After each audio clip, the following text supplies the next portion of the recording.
everybody, welcome to Nintendo Pow Block here on Boss Rich Games. I'm your host, the enlightened and excited Eddie B. Joining me is the one, the only bossman himself, Mr. Corey Derrick. Yes!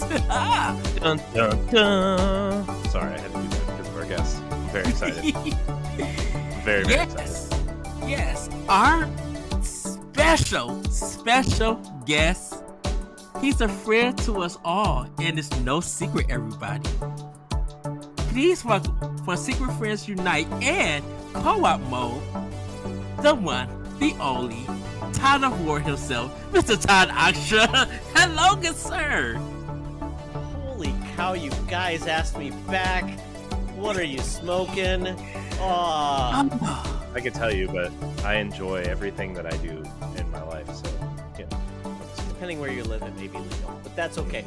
Thank you for having me back. This is awesome. Yes, I really love everything in Boss Rush.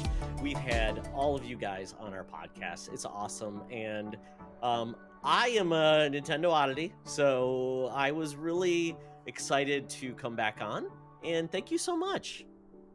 Yeah, Todd, you know every time you're on a show, I have to give praise to Secret Friends Unite, and congratulations on launching your Patreon too. That's a big deal.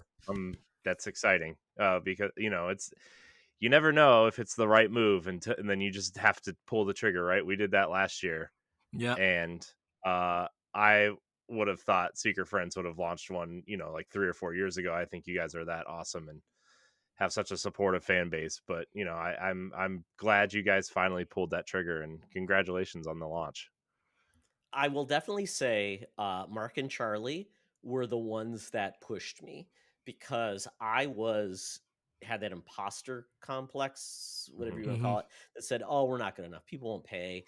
But you know what? I'm glad we made the move, because not only it said that hopefully people support us and will allow us to fund just doing what we're doing so we can continue to do this, but also do some cool new things we haven't been able to do because we had a hard time justifying to say, yeah, we should do this. We spend more of our personal time. But you know what? I'm so glad we did it. It's fun. Regardless if we get 1 or 300 or a billion or whatever, it doesn't matter. It's fun, and people have shown their support. So, yeah, it's awesome. And yeah, we, Corey, you're so supportive. Ed, you're so supportive. And all I can say is you guys do so much that is so awesome, and your marketing is top notch. The amount of content you put out there, and just your passion for this is awesome. So I'm just happy to be along for the ride, and I'm glad that I've be able to see everybody's journey through this podcasting process, because I think I've touched so many different podcasting groups, and it's awesome. I just love being part of this funny thing we call a podcasting family.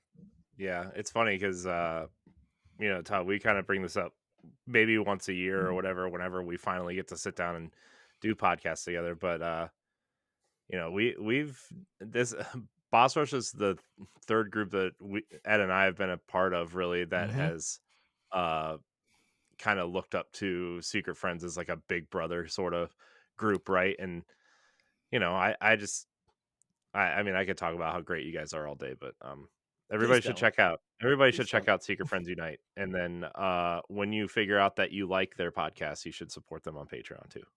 Yes, thank you so much. Yeah, I've gone on a journey with Ed, his early work with his partner Larry Giver, Corey, you and Matt. I remember our journey and the Nerds Gone Rogue and all that fun stuff. So much good times, and that's really what it's all about.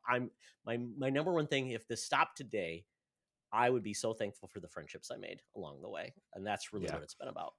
Yeah, Ed and I had that conversation the other day too. It was like, I don't know if the friends I have in real life are as good of friends as the people that I've met doing this. Right. It's crazy. Awesome. Well, everybody, before we get in, Todd, how was your weekend? Wow, it was kind of crazy. I mean, I podcast on Secret Friends Unite. I just did the one today with Luke Lore, talking about all the DCU news. So that was a lot of fun. my wife was at a huge event for the state of Minnesota with the Norwegian military. They have a weird like connection with Minnesota. It's a relationship they've had for 50 years. So she's in charge of that. She works for the public affairs for the Minnesota military for the state of Minnesota. So that was kind of cool. And then my son had friends over. They were playing all the Nintendo games, and I was being the dad in the other room trying to leave them alone as they played. So it was just a very fun, chill weekend. Oh, nice. Corey, how was your weekend? It was all right. We went to the children's museum with the kids this weekend, and that was a lot of fun. And made some crafts and did some sciencey things and building things, and they love it there. It's just this kind of like, I don't know, they're actually expanding, which is really cool. It's just this place for kids to like experiment and do cool things with sciencey stuff, and you know, block building and crafting, and there's water works there and stuff. It's cool. It's a cool place. So if you're in the Akron area, the Akron's Children's Museum, you should check it out. Oh, nice. For me, well, I hurt my ankle uh Friday, so I could walk, but I was kind of limping. So Saturday I stayed in the house and just let my foot heal. Um but I did play some games pretty much all day. One particular game that I'm going to talk about with Play with Power. But it was such a chill and relaxed week. I downloaded DaVinci. Uh, Talk to if you need help, talk to Laurent or Celeste. They will help you.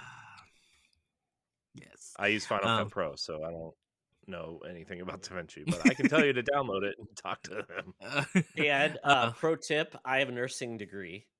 Little known fact about myself. I thought I was going to be a doctor, but make sure you're elevating heat and cold in moderation on your ankle, and lots of ibuprofen or whatever to reduce the swelling. Yes, Dr. Oxtra. I will take your voice. Yeah, I mean it's been getting better. I've been like able to like walk on it today. It really wasn't like in pain or anything. So it is feeling better. But I will do that. Forgot to get some. I was gonna get some Tiger Balm and put some on it. Just for the heat part and everything. But like it was really telling my body to be like, you know what, this is a day not to go anywhere, not to really do nothing. It's really just to sit down and just enjoy what you got right now and stuff. So I did that, and of course work. But everybody, we're going to continue on because you know what time it is. It's time for Snackendo. Corey, what have you been snacking on? Well, Ed, I went to a place this weekend that I haven't had in a very long time. Ooh. You know what I'm about to talk about. Okay. Oh yes. The big fat super burritos from Casa del Rio Express. It's my favorite fast Mexican food restaurant. It's basically like if you took like a traditional Americanized Mexican restaurant and put it into a Chipotle like stand situation thing, and then instead of like a Chipotle burrito that tastes very Tex-Mex / Americanized burrito, it is a traditional American Mexican restaurant burrito, and it is so good. I got the habanero salsa, I got the Diablo salsa, I got the grilled onions and jalapenos, I got the Chipotle chicken. So good. And the on their menu, it's like traditional Spanish rice, but they just call it Mexican rice, and I'm like, okay, well, I'll have that too. Just throw that in there. But man, it was good. So Todd, let me tell you about these burritos, okay, real quick. Do you have a picture? I have a. Can you give me like an example? Like if you just held up your hands. Oh, like, let me tell the you, size of this thing. We have it's probably as big as my Yeti microphone. No joke, probably bigger. I'm not even kidding. It's so big that we have like the 12-inch like paper plates for when we don't like, and it hangs off the edge. Mm-hmm. and I have to eat it with a fork. Is how big it is. I can't hold wow. it. I have to eat it with a fork. It's huge. It's stuffed. Yeah, it's huge. Let me see if I can find a picture that I It's supposed to have be because Ohio only location, like there's chain. there's only a couple of them around here, but man, I gotta tell you, it's so good. It is very very Nice. delicious. I love all our little rinky-dinky local Mexican joints, street Mm-hmm. taco places. Woo. My son always tells me though that, hey, Dad, don't put any veggies on mine. Like you're just an infidel. What does he No want on it? guac or anything. Oh, he Protein just only. wants meat, cheese, maybe some rice if that, but meat, cheese. That's about it. Ah, Oh yeah, that's he's missing the flavor, the taste, it the doesn't matter, Ed. goodness. He's No. 17. He has no. Ed, he's equivalent to a nutrition fan as you are. I Oh yeah, take honor. Ed has the iron stomach of a Oh God. war horse. Ed, Okay. I hate to say the day when it comes when age catches up to you, that ends. And it's like, Uh, oh, spice. Unfortunately, Ooh, Todd, we'll both be gone, and Ed will still be that's trucking true. on.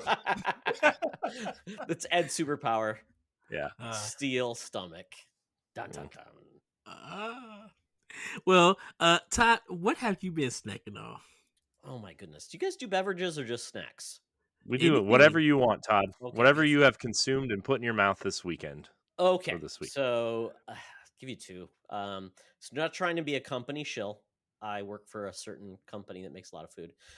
There are these like ridiculously delicious Pillsbury like biscuits. They come in a 6-7 pack, almost like mini muffins. You know those mini muffins you just get like they're 7 in a pack. Yeah. There's like these delicious like blueberry biscuits with the glaze, and they're like 7 in a pack.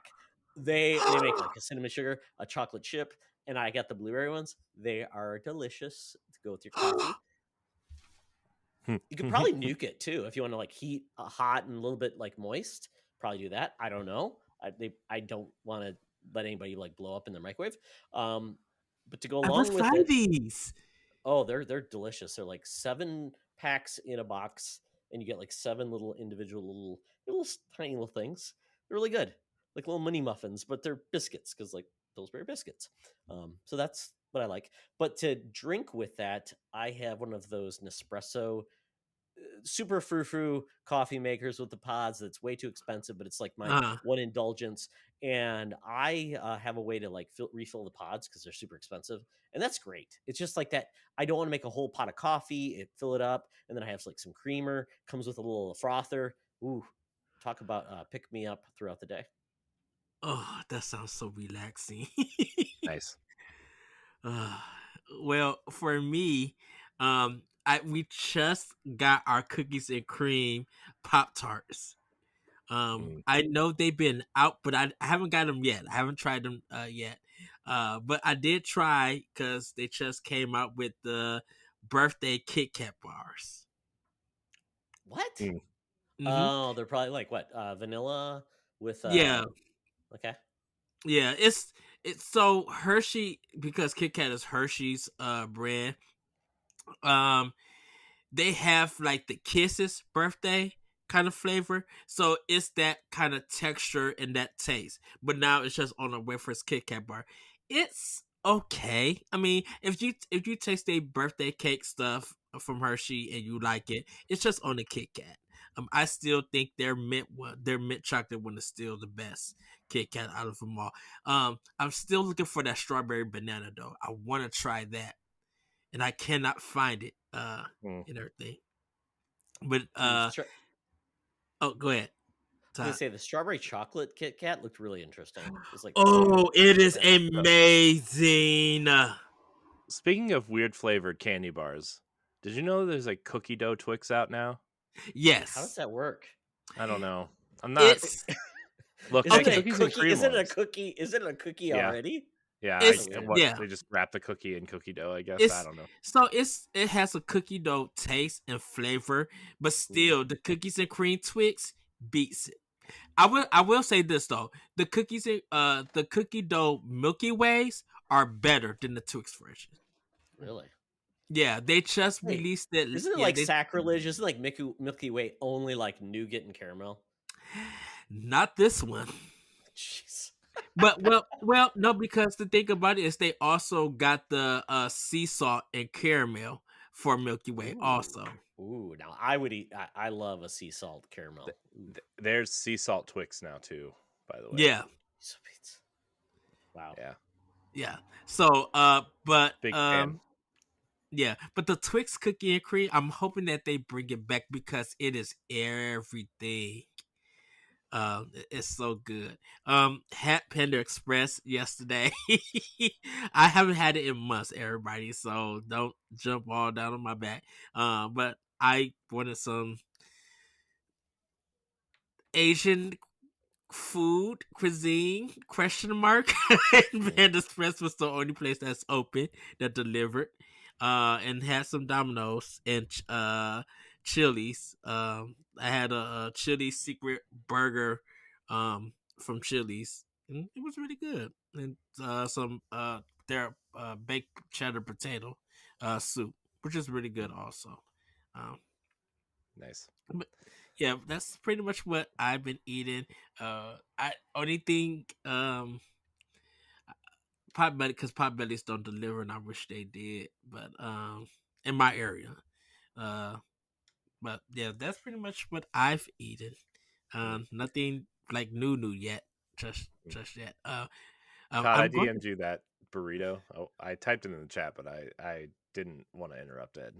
So Oh no, and I I know. said don't make me jealous because obviously I'm probably not making a road trip to Ohio, no. but Well, it's on our list when I go see Corey. Like got it. Okay. we have to go. Yeah, he knows that I'm buying it for him. And so I got to prepare myself to get what he Nice. gets because he likes his stuff spicy and hot, Mm. and I'm going to turn it to Charizard. Do not eat it and everything. But Ooh. everybody, that has been Snack Tendo. Now it's time for Playing with Power. Todd, where have you been playing with Power? Oh wow. Is this Nintendo only, or Nope, you can can I talk go? about Oh, whatever games you're playing. Okay. Okay. Good to know. Hi-Fi Rush has been on the top of my list. Mm. Game Pass, Shadow Drop. uh, I'm really enjoying it, but I found this with rhythm games that calibrating your TV is a must because, like back in the old days with Guitar Hero, I mean, it's your sound plus your input really matters, and they do give you a way to calibrate that, which is nice. I've been doing pretty well with the game, but there's a point where there's like these projectiles you have to deflect, yes. and Hmm. I don't know if I'm just really bad at it or the calibration is off because I feel like I'm doing it right and I keep dying. So a Hmm. little frustrating there, but it's a great game. I mean, it's the animation style is beautiful. I would Hmm. love like an anime based on this or animated series. So that would be cool. And the fact it's got cool music that's actually licensed is very cool. And Mm-hmm. the one-offs with the characters is good. I mean, the dialogue is really quippy and it's fun. And the enemies are phenomenal. I mean, they really I mean, the fact that this is done by Tokyo Gameworks, is that Tokyo? Uh, Tango Gameworks. Tango take a Gameworks. And I loved Ghostwire Tokyo. It's great, but I mean, this is like a 180 in regards to their horror films and horror games and doing a music based anime style action music um, game is phenomenal. So really enjoying that, and it's a game that I will continue to play and get better at. Yeah, I think it's great. It's a big surprise. I think it's $30 too, which is just Hmm. great. It's value priced. If anybody else put Yeah. this game out, they would be charging $60 to $70. Yeah. Oh Yeah. yeah. Yeah. Plus, there's that $10 kind of bonus deluxe add-on that you can add to it that has a bunch of skins, and I think it gives you some gears too to upgrade your character early. Yeah. But I didn't do that, and I haven't really found an like I'm going out of my way to look for gears to level up either. No, So I haven't either. I think it's fun because you can then choose what type of power ups or overcharges or your companion, what they can do. So I think it's mhm. valuable to have that option. But I don't think I need it. I mean, I just need to get better or understand if I need to calibrate my TV, but I'm really enjoying it. And Mhm. I think it's like a 10 to 15 hour experience. So that's kind of Yeah, cool. yeah. That's I think I think we're going to start seeing a lot more of that kind of stuff out of Xbox in particular because of Game Pass, right? We saw Pentiment last year, Grounded kind of going through its early access period. Like, I think we're going to start seeing these smaller games from them just to fill out Game Pass, because Game Pass is a great place to experiment with those types of games too, until they like figure out how to manage all their AAA projects, right?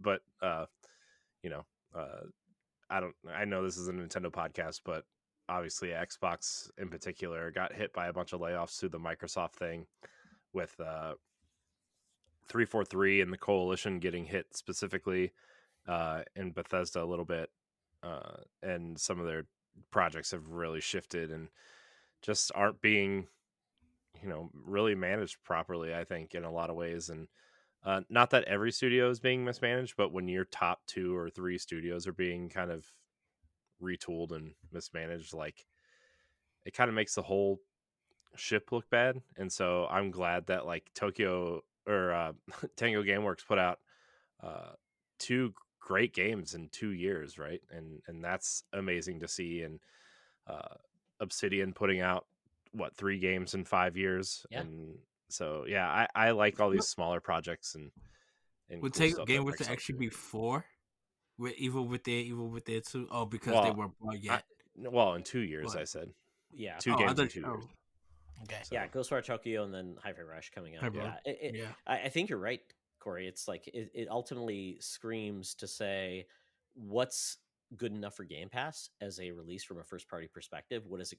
And it's like this is a small game and it's getting acclaim, and that's mhm, good enough at times. It doesn't have to be the next AAA 80-hour game. And mhm, Bethesda, maybe these are studios that are coming from Bethesda, meaning Obsidian and Tango GameWorks, and that's cool, but that's a culture that was already before Xbox managed them. mhm. So Yeah. I do, to your point, I mean, Xbox's internal studios outside of like playground games, they seem to struggle. Yeah. um and that's what I worry about Xbox. It's like you can Mhm, acquire new studios, and but if you bring them into an Xbox culture, what does that mean? Because your internal studios outside of playground, they seem to just struggle with deadlines, leadership, and mhm. consistent output, which just makes Right. you think, what's going on Yeah. there? But I mean, I mean, I think oh, go ahead, Todd. Sorry. I was gonna say I that was something I was thinking with all these studios that like 343. Maybe it's time to give them something else to do, because maybe Yeah. they don't want to just make Halo for the rest of their lives. Maybe the Coalition doesn't want to just make Gears games. Maybe Well, Playground doesn't want to make Forza forever. that's the Well, thing about the Coalition, is that they had 2 canceled games that weren't Gears because of these layoffs recently. And so now they're shifting all their alleged focus at the on the time. No, they've been canceled. They Oh came yeah. out and confirmed it to Video Games Yeah. Chronicle. Oh, Uh so they did say that they yeah. canceled. Only And reason I so said alleged because there was like one was a rumor from one reporter, and then the other yeah. one was alleged. And Yeah. so I was Yeah. wondering I, when it ever got I confirmed or anything. Yeah. yeah, I'm pretty sure they confirmed it. Because they lost the design teams for those games. And I know sorry for the misdirection. I don't have anything new to say about what I've been playing, so this is what I've been playing. No, Uh it's a cool game. I mean, and I just like this, and I would love to see more Xbox studios do this. I would love to see every first party studio do this outside of Xbox, Nintendo. Like I mentioned, that Kirby game, the fact that mhm, it's not on the NSO system, and they haven't had a big addition to the NSO to say this is the value you're getting, and they are going to Mm. charge you $20 for this Kirby game. It's just that's frustrating me, because I feel like they should reward the people that continue to pay for that service. mhm, We haven't gotten a new NSO like platform in a while. There hasn't mhm. been new DLC that's been added, and it just feels like, uh, yeah, it's frustrating as a consumer of NSO to say, what am I getting for your service?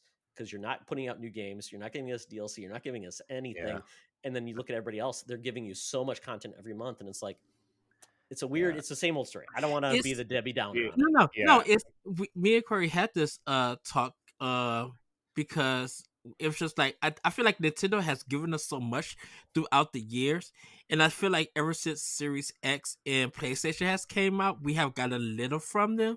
So now the Switch, the pun not pun not intended, this Switch is kind of working. That if we start getting a lot from Xbox or even PlayStation, even with like PlayStation Essentials and Game Pass and stuff, if we're starting getting a lot with that, and Nintendo is cooling down, we have almost 6 years of a lot of content that Nintendo has gave us just from first party alone. Yeah. Plus, So like, they. Oh, go ahead, Corey. oh, sorry. Plus, like, with the with them kind of everybody's kind of skipping E3, although we'll get into that later. But like, to me, Nintendo says they're not going because they don't have a lot to show for the fall, and this is kind of telling me that, like, I initially the rumors were that the next console was coming out in spring of 2025 or something, but this tells me that maybe they're starting to sunset the Switch a little bit, not entirely, but Mm.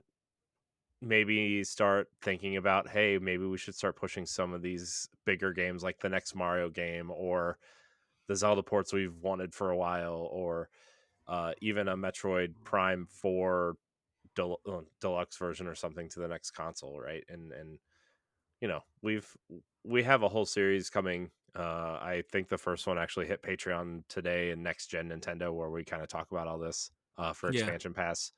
Uh, but yeah, I mean, the Switch the Switch has a great idea. It's just they are really struggling to execute consistency with it. And the thing too is like, if you can't figure it out internally, like, you're working with Sega to get the Genesis on there, work with them to get Saturn stuff on there.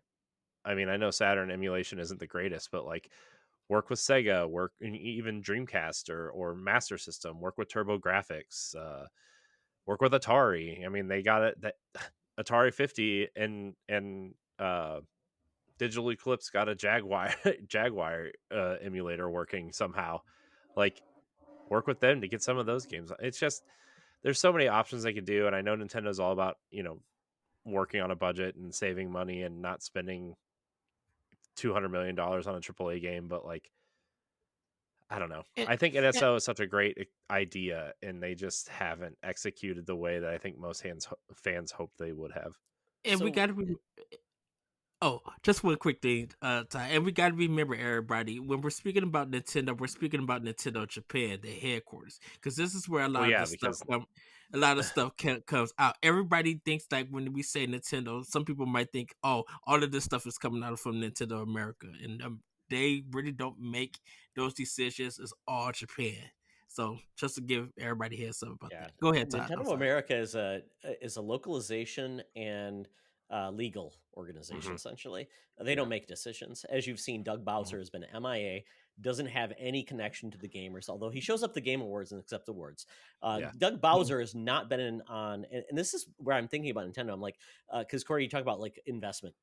They could easily port all of the Game Boy Color, Game Boy Advance games hmm to an SO. No problem. Easy to do. It's not difficult. As you can see, all of the emulation that's out there in the real world for free, porting yeah, ROMs on a Switch system, which essentially with Switch, when it comes to emulation, doesn't require any special. It's got all the thumbsticks. It's got everything like that. There's nothing in those. Obviously, DS is a different experience, but that's something they could do to add value to that extra expansion pack that they added on essentially 2 years ago, and they have not added anything else. I think the only thing they did last was the uh, Golden Eye. Mario Kart, well, GoldenEye, and then Oh, Mario Kart. the But DLC. outside of Yeah. that, that's all they've added in a year. And just imagine if yeah, Xbox says you get nothing on Game Pass for essentially a year. PlayStation says you're not getting any releases for a year. People complain. When it comes to Nintendo, they can do that and essentially get no pushback, which is silly. But it's also the other. I think the other thing is on the say. Imagine if Nintendo had no first party games for 18 months. Oh, That would be we problematic. lived through that. It was called the Wii Exactly, U. exactly. But Xbox has It's called the essentially done N64. yeah, exactly. But Xbox has essentially done the same thing. They've had no first party releases for 18 months. Yeah, That's crazy. But I'm trying not to yeah, be I mean, too negative to all this. I mean, yeah, I think the funny part is we talk about where Switch is going. It gets to a point where everybody who wants a Switch has one, regardless of the games that are coming out. People are not buying a new Switch just because Here's the Kingdom is coming out. It gets to a point, it's like, yeah, everybody who wants a Switch has one. There's always a level. Nintendo hmm hasn't sold this many systems since the DS. The hmm DS is how many years old? yeah, There's a which point. Even the PS4, they sold 120. That's probably all they're going to get. The Switch is probably going to get to 135. It's like, It doesn't matter what which game you put out there. I'm not buying an extra Switch. I've got one in my household. I'm not buying a new wh- Switch for the next Tears which of the is Kingdom. which is why the D not the DS, which is why the 3DS uh um connection kind of feels with Switch, because the 3DS with all the special editions, people are jumping getting special editions for Switch for Nintendo. So maybe that's also helping them sell more. Yeah, you may not need another one, but oh goodness, But this that's favorite a game. niche number though. That's a I niche number. I It's know, a but yeah. like if you have 5 different Switches and most of them are special editions, that's bank for Nintendo. Like Yeah, but you, Yeah. it's tiny, and they potentially are losing out because they're going to sell the next Switch, whatever it's called. oh They yeah, have how many people that are banked in that will just buy that regardless, and they Yeah. will yeah, they will potentially, depending what Nintendo's strategy is, backwards compatibility hopefully feel, is a guarantee. I don't know I if it feel is or like not, but if they make people buy the old games again that they already own, I just can't think of a worse consumer focused company that would say that you have to pay it again. It, They used to also especially, e- charge upgrade. especially them pushing the digital Yeah. ecosystem now, right? mhm. With like, it was different. Like, okay, yeah, Wii U offered digital games, but like the Switch is literally pushing the digital marketplace, right? You get, instead of what, 100 gold coins, you get 300. They have those digital vouchers that you can buy 2 for 100 that, And you give like 500 coins for that one for the yeah. vouchers. And it's like they're really pushing it, and if they don't do backwards compatibility or digital, like a digital platform on the next console, they are effed to keep it They're family starting from friendly. scratch essentially, right? They're Yeah, basically Yeah, saying you have for to the buy third everything time. over. For the And third quite time, they're honestly, starting from yeah. scratch. And I quite honestly, I might be done with Nintendo at that point because I'm like, you're not a consumer friendly focused platform unless you do something completely different that said you can't do this. I mean, what mhm. could a new console do that couldn't do what the Switch is? The Switch is essentially a standard console you can just pick up and take away, but it's got And all of the inputs. The touch screen is barely used. The that's the the Well, this draw is at this well, point. this is the thing that me and Corey talking about, because we was talking about everybody. This feels like a dark mode and discussion. if I'm It's bringing up fine. old We crap, No, I don't want to like no. do This that. is Yeah. good. Look, we No, don't have a lot of questions, and news is like, we have news stories, but they're light, so who cares? no. It's the thing with Nintendo is just like, they kind of left backwards compatibility when they switched from Wii U to Switch. And so now if they continue to go forward to go back to that system, they're going to have to be like, okay, we need a cartridge port for all the physical Switch games because we sold this many and we probably could still sell more.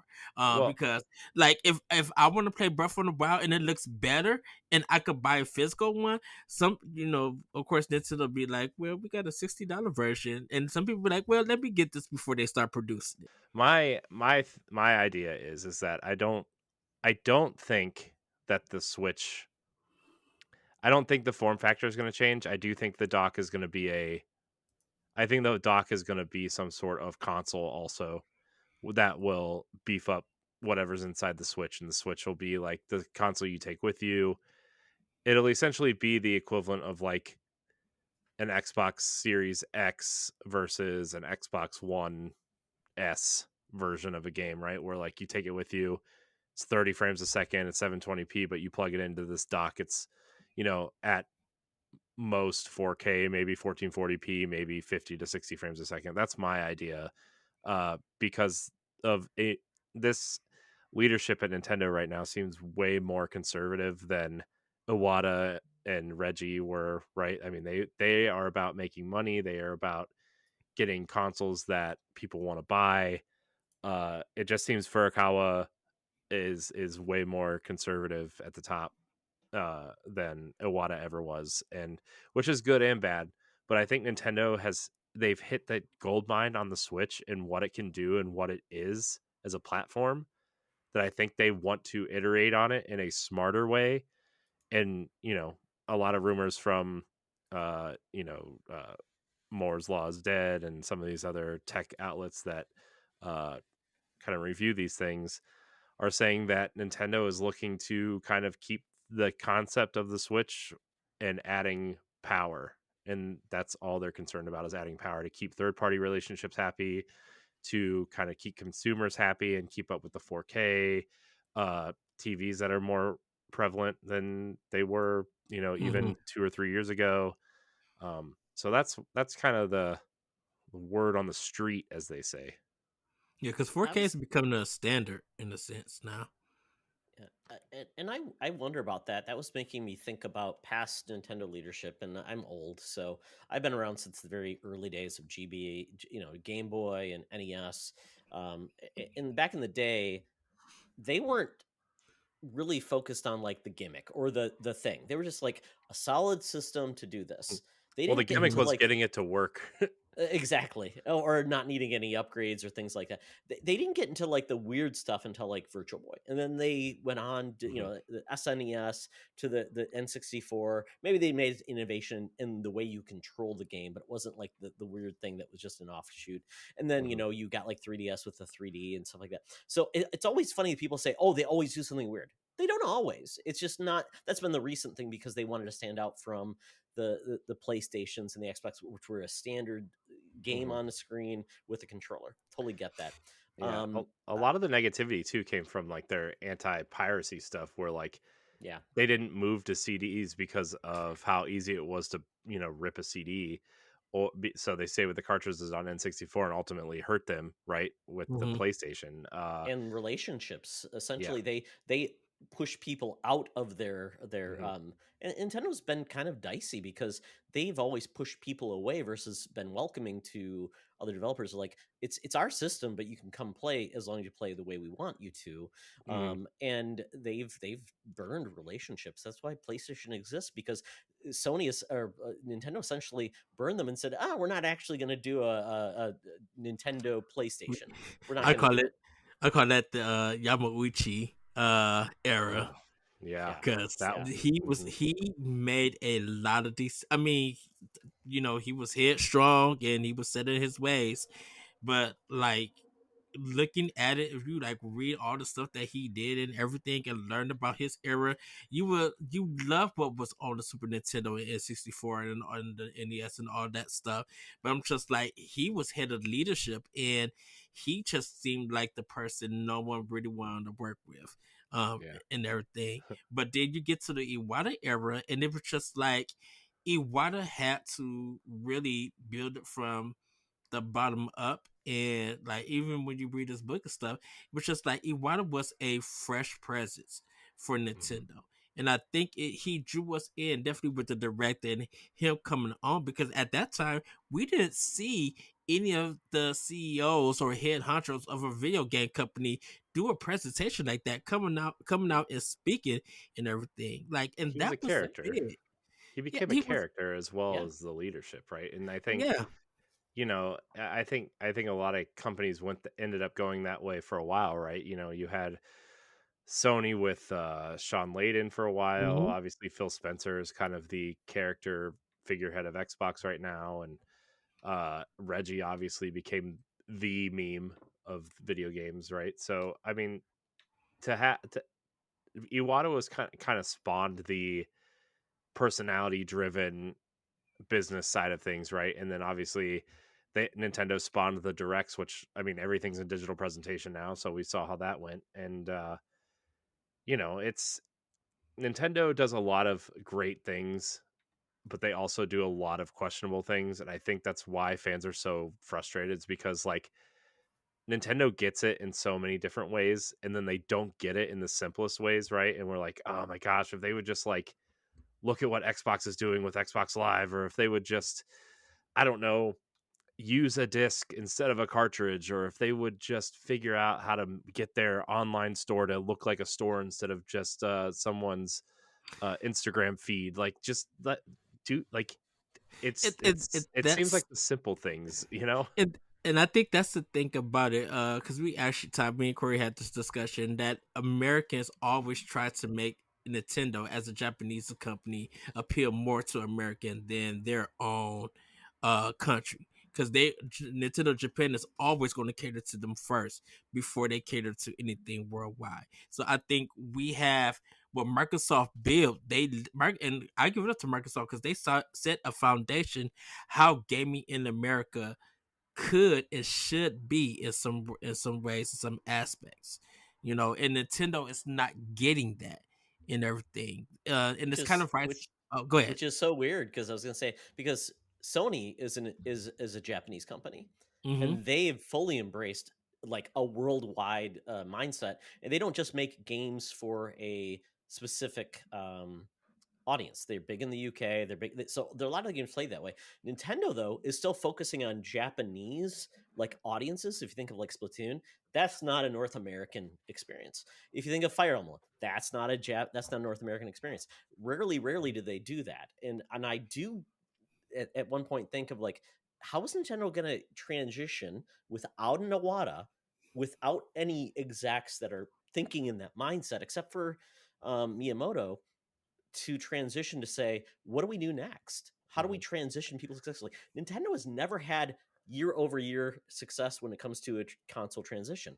They've gone from Mm-hmm. like the Wii to Wii U. They've gone from NES down to, so they've never done that before. They've never had to do that. Whereas I would say Sony's best in class. If you think about that, they went from PS1, PS2, PS3 came down, PS4 came back up.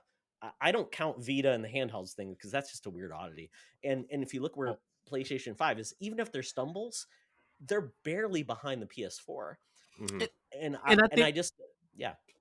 and I think that's because each console has their histories of ups and downs and stuff. And I think Mhm. that's what I love about gaming now is that each of them, yes, can learn from each other, but they all did something different. Each of them had their highs and each of them had their lows, and it's great to see how all of that has unfolded over the years. Nintendo, yeah, it has its highs, it has its lows, but there is something about Nintendo that makes you wonder, be like, where are you guys taking gaming? Because I'm like, if we think about PlayStation and Microsoft, no knock against them, what graphics are you going to produce? You're not going to take us anywhere really, like game wise or game ideas. But what graphics are you producing? Yeah, you're going to have I don't some know if great it's about functionality. graphics anymore though, because I Yeah, think I we're at a plateau with Yeah, graphics. I think Sony is like, what can we do from a medium to push things forward from all mhm, audiences to different things like that? Where yes, Nintendo is, I always think of like where Nintendo is now in regards to their franchises they focus on. It's Animal Crossing, which has become a thing, and then it's Smash Brothers, it's Kart, it's Fire Emblem. yeah. Kirby can place in there. But those are the games, and I think of like where they're headed. I'm like, can they do more than Smash Brothers Ultimate? Can they have another Animal Crossing where it highlights where you don't have COVID and things where you have a captive audience? I worry, I'm like, and then you only have Breath of the Wild once. Zelda's Mhm. never done that before, so I always wonder, I'm like, Mhm. where's Nintendo going once? Because it feels like I don't know how they go. What's next? Because even their biggest franchise with the Switch that's new is Ring Fit Adventure, and they've Mhm. done nothing to come back to that, Yeah. but they keep Yeah. making Fire Emblems. So I'm like, what is Nintendo doing to grow their audience? That's not a franchise that is 10 years old. Yeah. It I mean, seems like they are stuck in Pokemon. They can't well, keep grinding out Pokemons every year because after a point, it's like they show their Well, and fatigue. They don't grow. and and, They and, actually don't perform well in and this regards is to the a thing. function. And this is the thing about it, that is the Pokemon company and not really Nintendo. Because if Pokemon wants to put Oh, if come on, Pokemon, Ed. oh no, Nintendo if controls Pokemon Company, and they're fine with putting out Pokemon a if subpar Pokemon product without minimum investment. Why is the Pokemon is the biggest franchise in the world, mhm, yet they put the least amount of uh, effort, effort into oh, their I know games? well, Why don't they it's have why is Fortnite the think of how much Epic puts into Fortnite, mhm. and everything. that's not the biggest franchise in the world. Hold on. Pokemon is. Let's rephrase that. What if Fortnite didn't take the idea of PUBG to make it what it Well, is today? PUBG also stole the idea from the Yeah. 80s movie and the other games, the other battle royales that were out at the time. But Battle Royale what was a good but movie too. the thing about I mean, look, Picasso said the best art is always stolen from someone else. So you just get recognized Absolutely. for it. So, I Yeah. mean, I think Fortnite, regardless of what anybody thinks about the game, whether you like it, whether you hate it, whatever, is they've made an incredible package out of that they get it, right? They made a Hmm. game that looks cool. The mechanics work great. They do great collaborations every couple weeks. They nailed what a battle pass looks like and got rid of microtransactions. They pretty much eliminated microtransactions from almost every game except for mobile games, right? Like everybody's Hmm. stealing the battle pass idea, or you can buy skins at will, right? It Like they've done a great job of giving players choice, and I think I think Fortnite is an incrediable package. it it became the new Minecraft of the generation. I mean, essentially, yeah. I mean, you have that generational game, right? Started with Angry Birds, and then Minecraft, and then Mhm. now Fortnite, like you said, Ed. And it's like, man, that's crazy. And And I Fortnite think, has not ceased to grow and change. It went from a building game. It went from yeah, like a tower defense type of game to that, and they continue to invest and build and improve and power behind the Unreal Engine.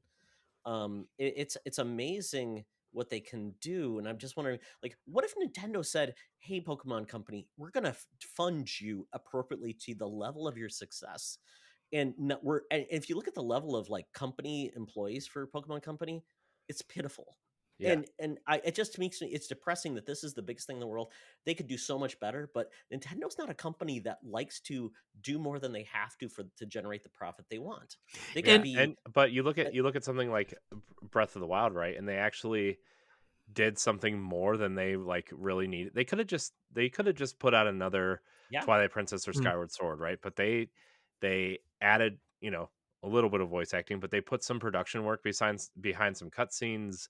They, made this giant open world. They made a great physics engine, a great world that you can interact with in various ways, right?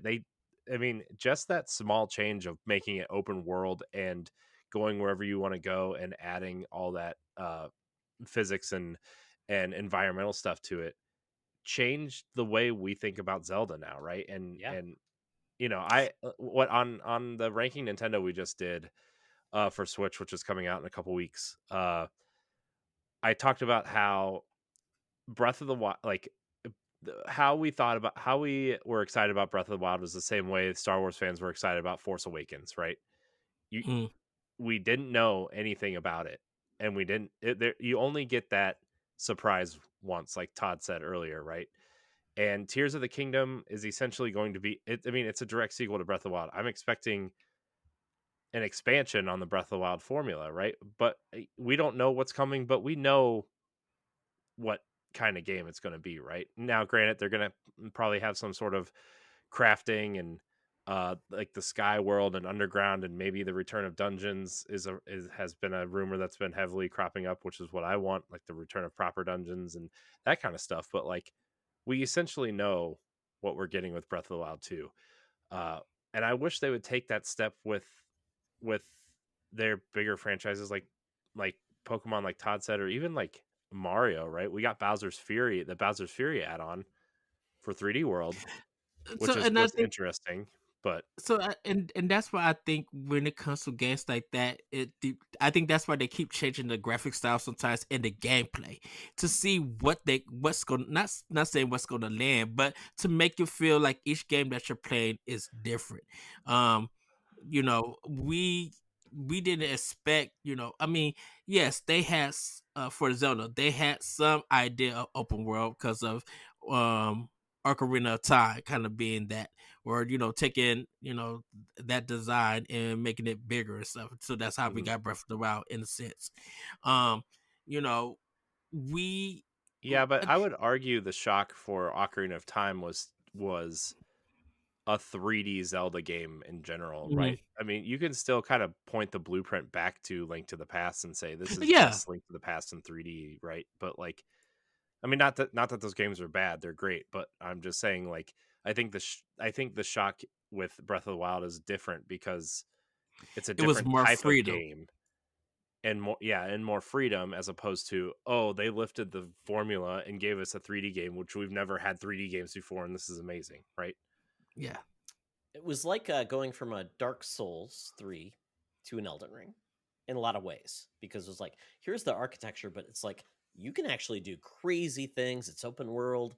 We've never had that really before. And it's funny that you talk about that, Corey. It's like I think of Mario and I'm like, Odyssey was amazing. I loved Odyssey. And we got the Bowser's Fury, which I thought was fine, but it was still kind of self-contained. Mhm. And I'm wondering, like, so that leads me into like the mindset of like, considering Switch had so many reinventions of a lot of their properties, which is amazing. I'm curious where the next Switch or the next console goes to say, what do you do more than Super Smash Brothers Ultimate? What do you do more than a Breath of the Wild? Because I feel like a Breath of the Wild is only once in a generation type of thing, and I don't think we've seen that with Zelda, where except for if you go from like NES to the if you go to the NES to the Super Nintendo to then the N64, then you go to like the Switch, I guess would be the next generation. It's like I don't know if we're going to get that huge leap to the next consoles. I think you're going to get iterations, which means you're not going to get the huge like influx of people that are not familiar with Nintendo, which is similar with other generations. It's like, oh, I already got that situation with Nintendo and the Switch. I don't need to go back. And I worry about that. It's because you only grow so huge once, and to go again. So this potentially, unless they say show us something completely different, we couldn't have gotten the Switch or something we didn't see before. Yeah, so I think that's when the level of acceptance of a console, because if you're expecting a lot for Nintendo and you're not expecting that with PlayStation and Microsoft, it gets to the idea why do they get off easy and Nintendo has to work hard to get that acceptance? Nintendo doesn't, though. Nintendo largely hasn't had to do that. I would say what Nintendo has to do, considering right now people are saying Nintendo puts out anything like a Kirby that's so will sell, like Luigi's Mansion, will sell ridiculous amounts, more so than anything else. And it's like, how does a Luigi Mansion 3 sell 13 million copies, but a Last of Us, which is a genre-breaking game, barely sells that? That's what I'm talking about, lad. And it's just like Nintendo games sell more because ultimately Nintendo also gets a bump because Nintendo, most games are all ages.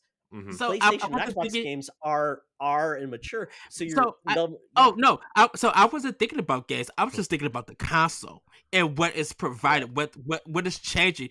We're saying what can Nintendo do from a console perspective and everything. Nintendo is always working hard to change something, but Microsoft and Sony don't really have to do that. All they gotta really do is give you better graphics, make the controllers kind of easier, and make it feel good, and then they can put a headphone port in the controller. Or just give me a great way to play great games and not tell me I need an IR blaster. I don't need HD Rumble, and I have to spend $80 on a set of controllers that largely don't work.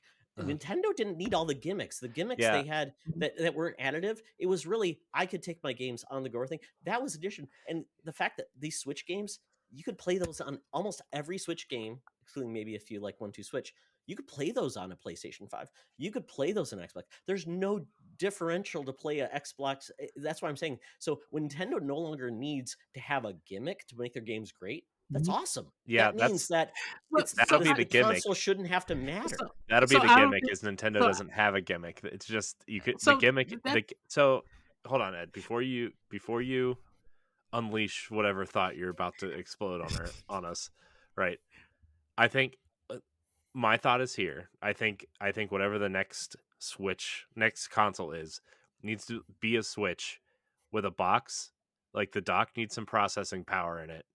And maybe a hard drive would be nice. I mean, Steam Deck has proved that you can put an SSD in a handheld, right? And be perfectly fine. Might be a little bit bigger, might be a little bit chunkier. Don't worry, Nintendo iterate on it 2 years later, and you're going to buy that one too. Take away the Joy-Cons, give us a Pro controller with a headphone jack and maybe some sort of better online support, and like that it's fine. So this is the thing, and I'll get to my play with power. The news. Still on that. I think the thing to me is that even if Nintendo got into the same way that Microsoft and Sony was doing all of their stuff, and I know I keep going back to that, it's going to get to a point where people or some consumers and players going to be like, I miss innovation because everything feels the same. And it's going to be like, we don't want. What's the innovation with the Switch this time? It's the Steam Deck. right? The Switch Yeah. is the thing, and that's what the Steam Deck was. So I'm like saying, at this point, Nintendo's not But see, innovating with a but way to play; they're playing with a place to play. mhm. Yeah. But with Nintendo, like they always try to innovate with their systems and stuff. But they And don't so need I'm to like, anymore. That's the thing. They hit it. They nailed it. The mhm. Switch is it. Just give us a better one. Game but Boy to Game Boy Advance. What was the main change? A couple more buttons. Yeah. NES to game to SNES was more buttons. The game. And so I'm saying Nintendo doesn't always do that. They give you more ways to interact with your games. If anything with Nintendo, I just want games that I enjoy. I could care Mhm. less about the box I play it on or the way I play. I just want a solid controller that I can have awesome experiences with. Mhm. If you Yeah. give me anything else that takes away from that because I've got to have extra bibs and bobs and an extra 3D screen, to me that means that's just I'm putting glitz and glamour and taking away from the substance. And Mhm. I felt like with the 3DS, that's exactly what they did. They added more glitter and glamour. The Wii U, they added more glimmer and glamour. And guess what it did? It made their worst performing systems in years. And I Yeah. think for the Switch to be the next Nintendo system, just give us good games and care less But about I think, adding but an I think X-ray vision. that's, Yeah. but I think that's the thing about it. When they do give great games, everybody, and we're gonna get it to Are we? Hi-Fi I'm not Rush. sure we are if you keep Hold on. going. Because My what's last, the take? Let's put the way. What is hold the on. key takeaway from the Switch?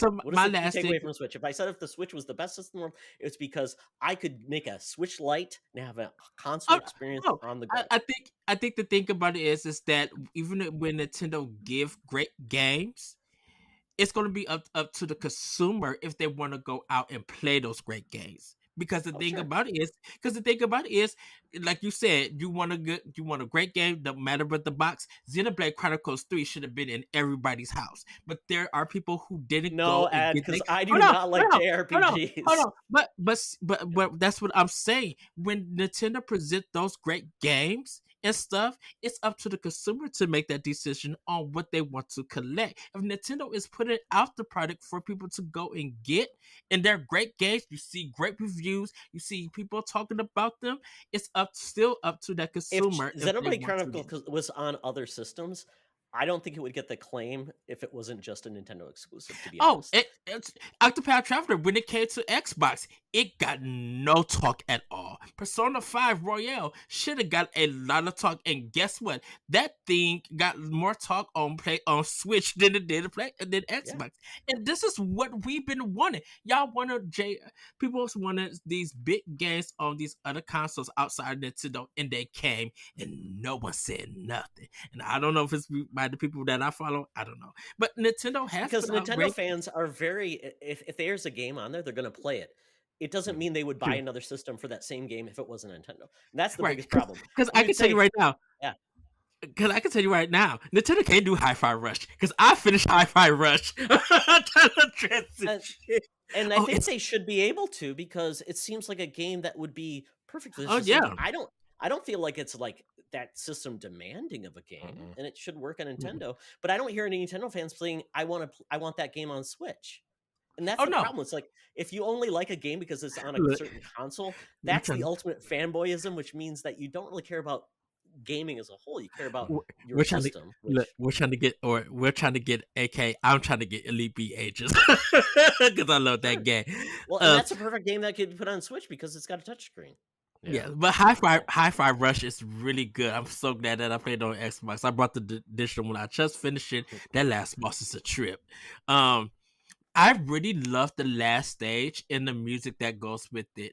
It's some band like the Jet Babies or something like that. They had a really great song, and I just like how that game leaded that up to it. Hi-Fi Rush is something I think really Microsoft needed.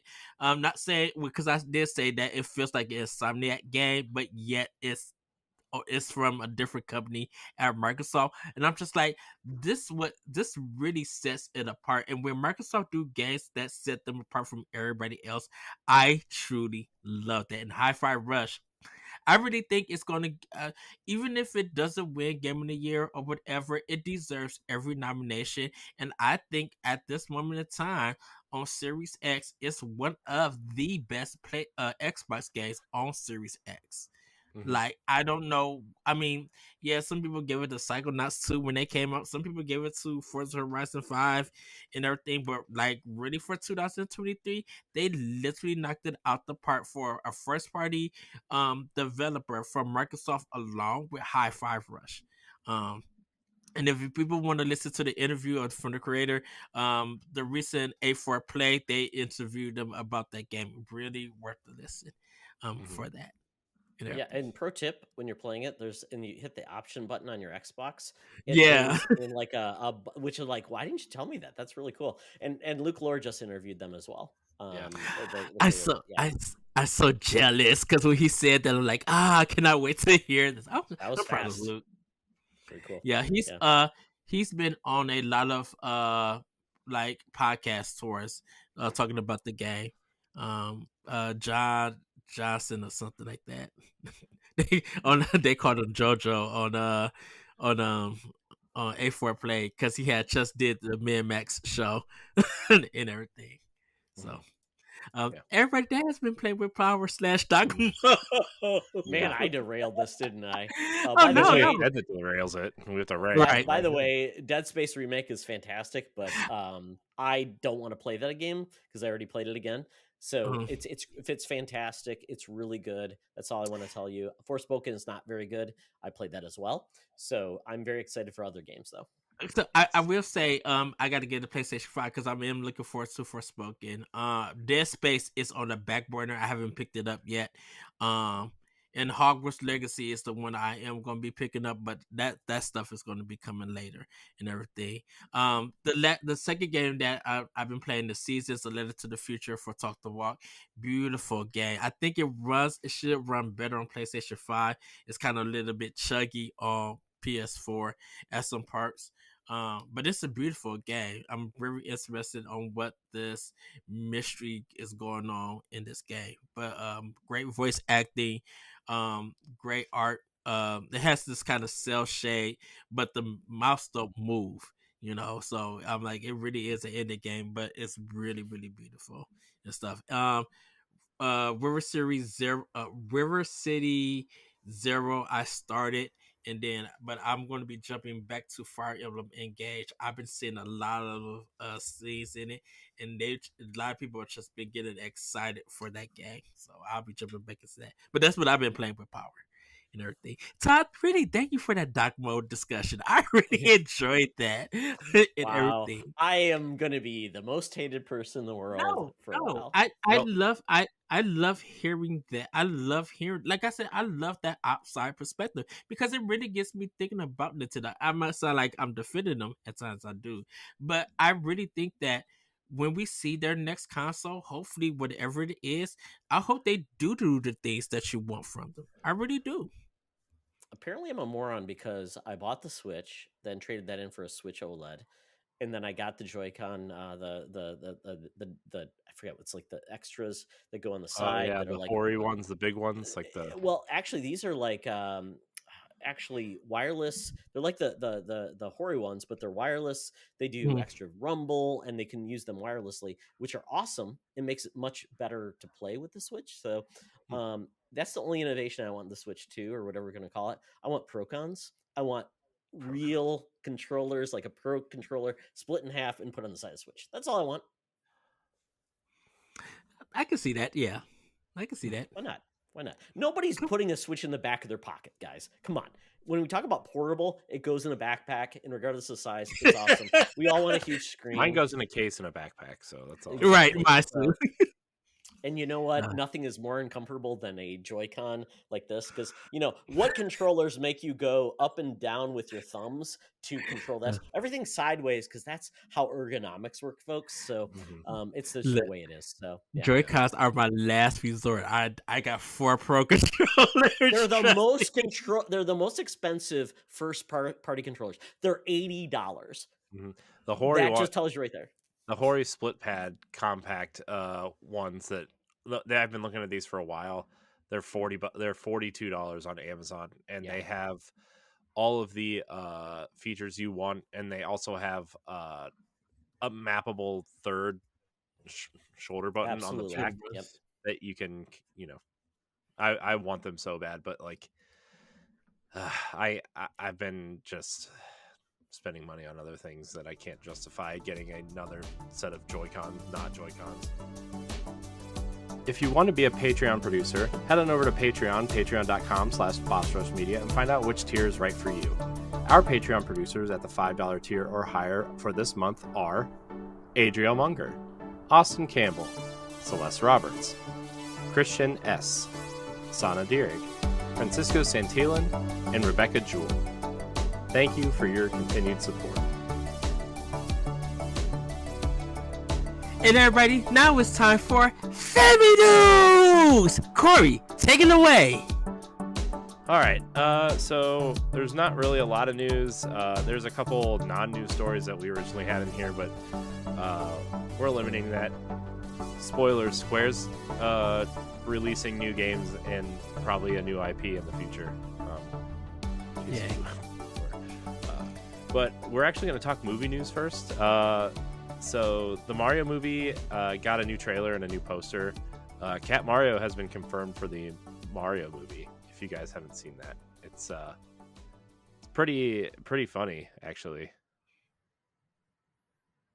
I showed my son, and it was hilarious because I love the fact that they're just incorporating everything Mario into this movie. Mm-hmm. And I showed my son, and he's like, "Oh, really? I thought I said like no, they added the Mario suit now." And we finally heard Seth Rogen talk, and yeah, wow. I don't even know. I'm coming back from Europe when this movie drops, so I'll be like, I need to see this movie as soon as I return. Which is weird because, I mean, even though that's Easter weekend, so it's going to probably be packed, they allowed Seth Rogen to say, "I'm going to kill you, Mario." I'm like, wait, what? I know. Well, to be fair, though, we've been watching a lot of Disney movies because, you know, I have young children, and there's a lot of threatening to kill people in children's Disney movies. We watched The Lion King today also, by the way. So that was my children's first experience with The Lion King. Obviously. Yeah. Which one? The live action or the animated? The animated one. Okay. I'm excited for the Mario movie. I'm a little bit concerned that they're trying to shove too much into one movie, right? We've already seen a nod to Smash, a nod to Mario Kart, and now the cat suit, right? And then Donkey Kong is mixed in there now, right? Like, it's just like, I'm worried that there is too much in this movie that they're going to shove into one movie, and you know, maybe stuff they could have saved for the sequel, you know? Well, I mean, they do have Super Mario World 2, so King Wart could show up in the sequel of the movie. That'd be cool, though. I know. We got Wart in a movie. We haven't gotten Wart in a game in like 30 years, but, you know, if he shows up in a movie, I'd be okay with that. You know.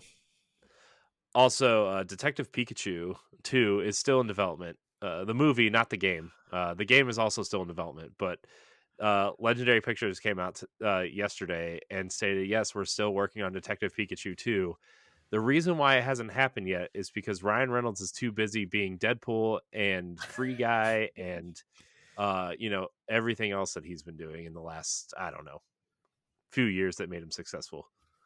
Remind me how that movie ended. Pikachu is no longer going to talk like Ryan Reynolds, right?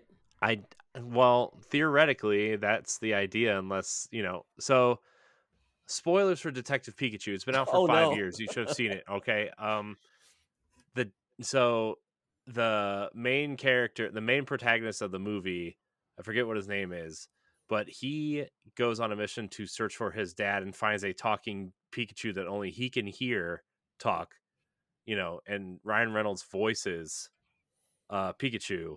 And at the end of the movie, when they solve the crime, it turns out that Ryan Reynolds is the kid's dad, and so he is no longer warped into the Pikachu, and then Pikachu is just a regular Pikachu, and is his dad's partner at the police station where his dad works. So Ryan Reynolds is the dad of the kid of the, well, like the 20-something-year-old kid that's in the movie that, you know, whatever. Yes. Somehow Mewtwo warped the dad into the Pikachu via some sort of mind control power. I don't know. I'm not the Pokemon guy, okay? I just know he's some sort of psychic ability thing. So yeah, I don't know how that would work. Maybe they're still trying to figure it out too. Also, Great Ryan movie, Reynolds is by the way. obviously very busy. Oh, I loved it. It Yeah, was it was a great. great movie. Yeah, I just, Ryan Reynolds obviously busy with Marvel now and his soccer team and all this other stuff now. So I don't I know. wonder. I wonder if they're still writing it, like Well, yeah, planning and obviously everything. they don't know how to make Pikachu talk like Ryan Reynolds anymore. You know, that's weird. maybe Mew comes in and does the same. Maybe it's just literally the same movie. Who knows? Ugh. All right. So another big piece of non-gaming news is the Super Nintendo World. Um, Everybody's complaining that the Mario Kart ride at Universal has a waistline limit. Uh, Oopsie. I'm going to say something really controversial. The most amusement parks and theme parks have waistline limits on roller coasters and rides that have lap bars and stuff. Mm-hmm. Like Yep. the only one that I can think of that doesn't, because they try to accommodate everybody, is Disney. Um, and so like one of the big amusement parks around me that's really popular is Cedar Point. Hmm. And the last time I was there, and I was, I was bigger than I am now, but like the last time I was there were rides that I couldn't ride, Really? and and so like even with like shoulder harnesses and stuff, my shoulders were too wide, and so like they wouldn't go down all the way, and so I couldn't ride them. I mean, I'm a large person, so I mean it doesn't surprise me, but Yeah, that's how this Six is Flags something that is.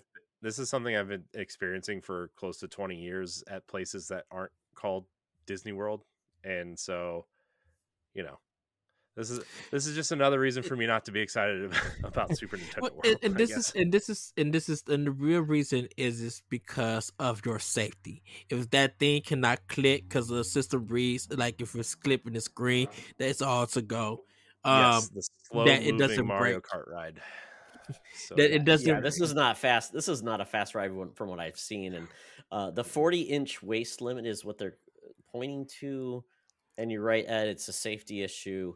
Yeah. Um, Hmm. yeah, it's frustrating because obviously you don't want to show up and not know that you might not be able to ride a ride. Like I'm short, and if I had to be 5'8" to ride a ride, I would suck that I couldn't, or vice versa. Somebody who's too tall maybe couldn't ride a ride.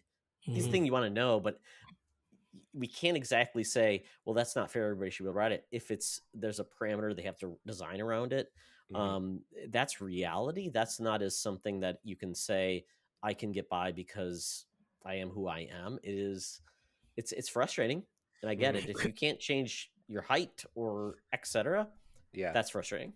Yeah, it's funny too because like Disney is actually thinking about delaying the opening of their Tron roller coaster, which they already announced an opening date for, Mhm. because the ride vehicles were designed around the Japanese audience, which traditionally Japanese audience is smaller than an American audience, and some of the cast members who are larger have complained that they don't fit in the ride vehicle properly. So they've been going back to the drawing board and saying, do we create a larger ride vehicle? How do we do this? And they might delay the opening of the ride because their ride vehicles are too small. Did you see the video of it, the Neutron Yeah, it move looks one? awesome. Yeah, it Looks looks looks awesome. really good. I didn't Quite get to excited. see. I know they did it first, the like the first person perspective. I haven't seen it like from the side or anything, Yeah. to get an idea of the cart. Oh, the whole canopy thing is really ugly, but like the ride looks cool, and Oh, I especially haven't at seen it night. yet. Yeah, the entire thing is like at night it lights up and has that Yeah. neon blue Tron color, and it's like an indoor and outdoor roller coaster. So like it launches you into the grid and you go outside underneath this canopy, and then you go back in to the ride building, which actually becomes the Tron grid, and you kind of go into the grid, and it's you're on the Tron light cycles, and they're two like one. Everybody gets their own kind of Tron light cycle, and the train looks like a row of light cycles. It looks super cool. Holy cow, that's awesome. Yeah, Yeah. I'm gonna take another look at it. It looks really cool though. Yeah, it opened in Japan like 10 years ago, and then they're finally bringing it over here. To America. And it opens right now. It's set to open on April 5th, but we'll see. That's enough of that, though. Our next story, our last kind of news story, which is something that Ed and I kind of wanted to talk about. Retro Studios had a Star Fox game in development for Wii U called Star Fox Armada. And Ed, remember when they did the puppets for E3 one year? Yes. And we were like, they should make a game out of the puppets. This is exactly what that was. It was a Star Fox game based around the puppets, and everything was going to be kind of like puppets and kind of Sesame Street or Muppet-esque with like sticks and poles and kind of like a stage show, like a Muppet stage show, right? And Nintendo said no, but they had like a prototype ready. They had multiple prototypes ready, which is also, I think, maybe where that Star Fox Grand Prix rumor came out a few years ago, because Retro was also working on supposedly still working on something for Switch, right? A Star Fox game that was called Star Fox Grand Prix, and it was kind of like a racing / battle game. Supposedly, you guys can look it up. It was on an E3 pamphlet they handed out one year, and they ended up not showing it as part of their presentation, but it was on the leaked pamphlet and everything. There's a logo. Check it out. But yeah, I thought that was really cool that, like, we've been talking about this for I don't know how long, 5, 6, 7 years. They actually did have a prototype ready for this. And it's weird because I wonder when they mentioned this, I wondered if this is way before Star Fox Zero, or was it, or something like that. This. And everything. So Star Fox Armada was the name of it. It's a cool name. I love that name, and I definitely think Retro could have really pulled this off. Yeah. And stuff, because I mean, of course they have the experience with Metroid Prime, but I'm like, shoot, get some people from level was it not level 5? Who did Rogue Galaxy on GameCube? Factory 5. Factor 5. Yeah, Factory 5. If they would have got people from Factory 5 to help them out at Retro to make this game, insane. I would have pre-ordered day one. Well, there was also that HD collection of the Rogue Squadron games that never came out too, because they couldn't get the licensing. It was supposed to come out on Wii, and then Nintendo didn't want it because they didn't, I don't know, some reason they didn't want it. And then it was supposed to come out on Xbox, and then Factor 5 got into some financial trouble, and I think they ended up actually shutting down. And there are prototypes of that game out on Xbox 360 though, but you know. So yeah, Star Fox Armada canceled game from Retro Studios. You know, this year this is the 10th. It'll have been 10 years since they put a game out. Donkey Kong Tropical Freeze was in 2013. Oh, that is right. And that was the last game we got from Retro Studios. Oh, because you're not counting like the I'm not counting the funky mode is the new game. That's crazy. And I think about that, you know, I mean, the games they were planning and get canceled and then getting assigned to Metroid Prime 4, and that's been 4 years since we've seen the light of day with that game. And wow, it just feels like I mean, they helped with Mario Kart 7 on the 3DS, and they helped with I think they originally helped with Mario Kart 8 for a little bit. Like they've been a support studio, but to have a proper product come out of there, you know, it seems like such a waste of a great studio to say you're gonna help something. It's like almost like the Call of Duty games, like, oh, we're gonna take these Raven Studios and we're just gonna like support the games, but we don't want you actually to do something creative, which it just seems like mismanagement to a large extent. High Moon making awesome Transformers games, and then they limited to, you know, oh, you guys made 2 great Transformers games. Here's you're gonna make Call of Duty maps now. Exactly. Yeah. Great use of talent. Yeah. Continue with that. It's like I think of like all of the lost opportunities and the shifted resources to do certain things with Nintendo, which is just like, wow, it's just got to be so frustrating as a developer to say, we have no pull, we have no sway, Right. and have no power. And that just feels like, why would I work at Nintendo if I don't know if I'll ever get a game shown the day of light? I would leave and just say I would be better off as an independent studio and get picked up by a third party studio, Yeah.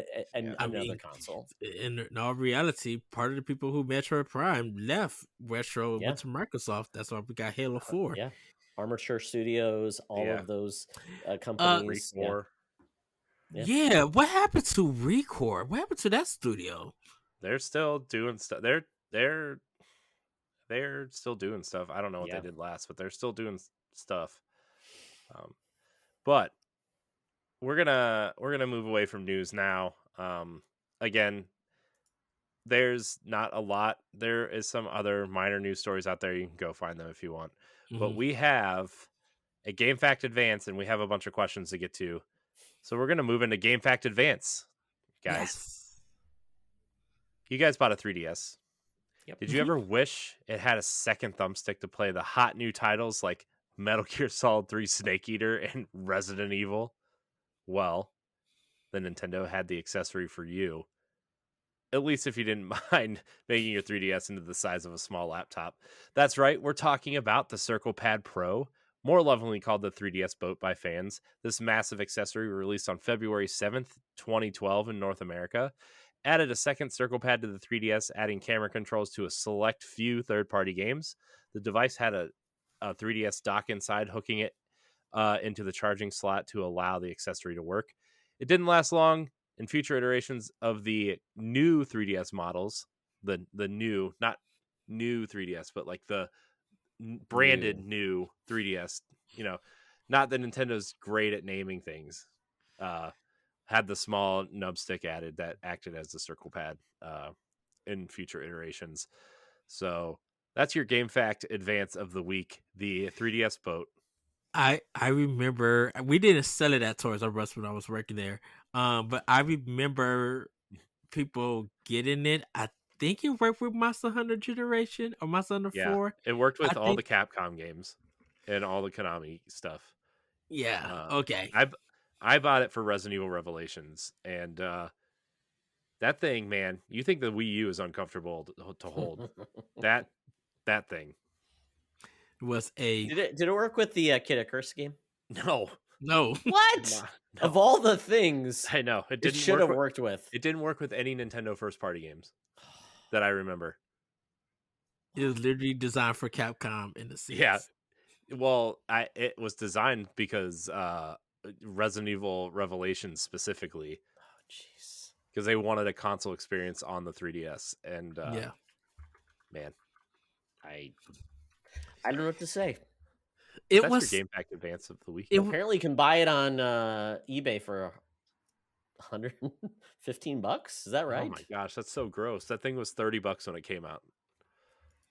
Man, Well, Nintendo accessories. If you want one, you better buy it instantly. Could it Apparently be on can the import level it of from Japan for $50. Okay, so I'm mistaken. You can get it for $50 from Japan. Or you can buy a new 3DS or a new 2DS XL for, I don't know, double that price and just have a new 3DS. I still think that Steel Battalion controller is still it takes the cake of the most insane controller. Still the best. That controller is the best. All right. Go ahead, Ed. Sorry. Oh, well, everybody, it's time for Question Block. And we got 3 questions for you guys. Shay via Discord asks, when will a brand new Zelda top-down game release? Not a remake or a re-release. What would you want to see in this game, such as art style, story, or unique mechanics? So when do you guys think we will see a brand new Zelda top-down game release? So not a remake or a re-release. Yes. Just a new. Wow. The last new Zelda game we got was what? Cadence of Hyrule from that perspective? Because everything else since then has been Yeah, I mean, That's been I a don't. remake, right?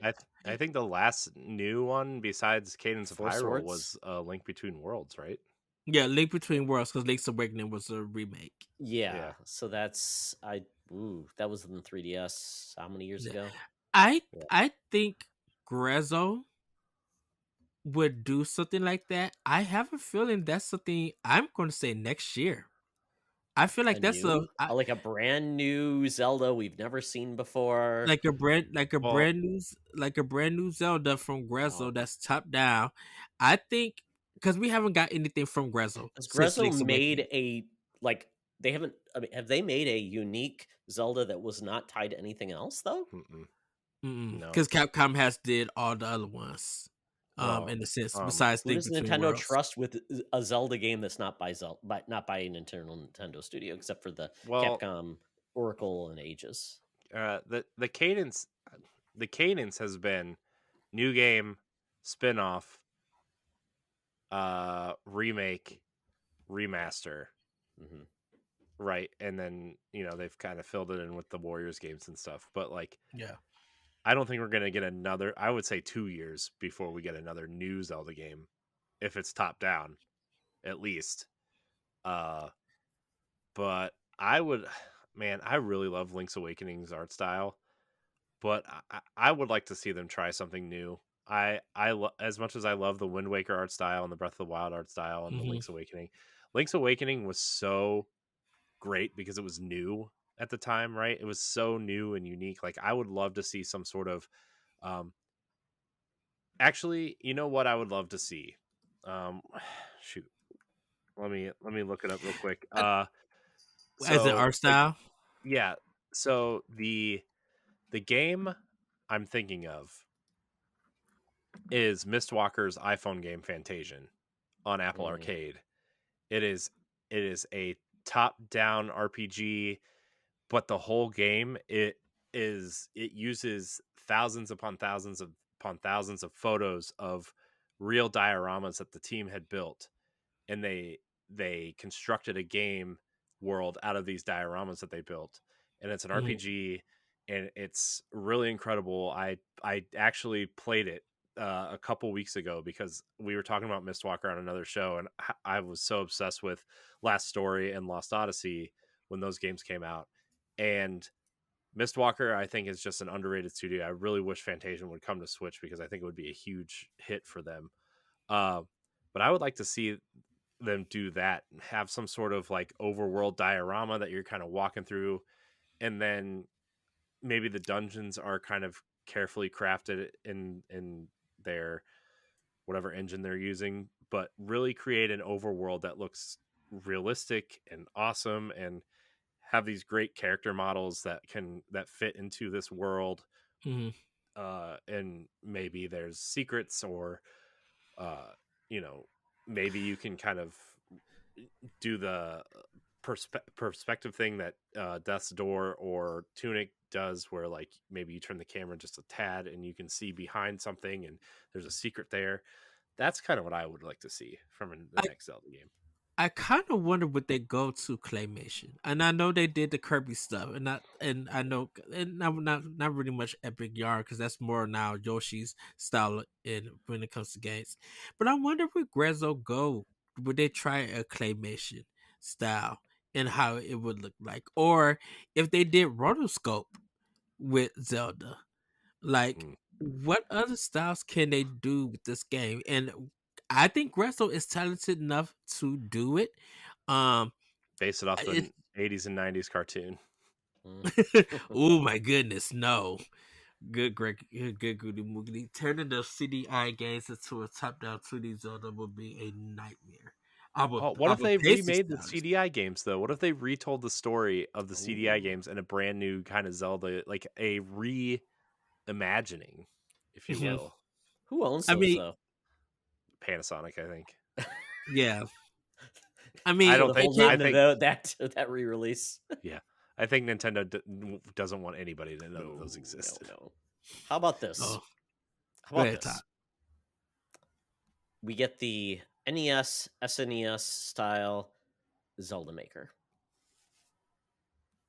People have been That's wanting that. new. It's simplistic in regards to that, and you could go screen by screen, have it connect, and that would be insane for creators. It would drive people nuts, and it basically, it doesn't mean that they actually have to create a new story. People can create their own stories in bubble balloons because you don't need voice acting. All I these like things that. seems like it would play out, and then you are satisfying people that want new Zelda, but don't have to worry about, oh, this doesn't work, or I don't like this. It's like, no, you're making your own game. And then top creators can then create their own little mini dungeons. I like that So idea, Todd, a lot. So are you like almost in the same level how Anuma and them use Zelda for NES to make Breath of the Wild in a sense? How they took it and made it like open world and stuff. And No, everything. I'm just Like how saying, just give people a tool set, and then you give like creators within Nintendo and maybe Mhm. creators outside of Nintendo say, hey, Mhm. make your great Nintendo dungeon for Zelda. And that's all you need to do. And if you want to add in like story elements or things like that, you can with like bubbles, and like you can add in Oh, so the NPCs game is and things already like that. made. So the game is already made, but from different creators. But it would also say that you can make your own. So basically, Yeah. the Oh, tool okay. set's there, but as a Nintendo and the Mario Maker, like I think there was like 100 pre-made levels by Yeah. creators, and the same thing there. And then they Okay. would, That's what and I if they okay. allowed other creators outside to say, you can then put in your levels, and then people can enjoy them. Naughty Dog could make Zelda Maker levels. Okay.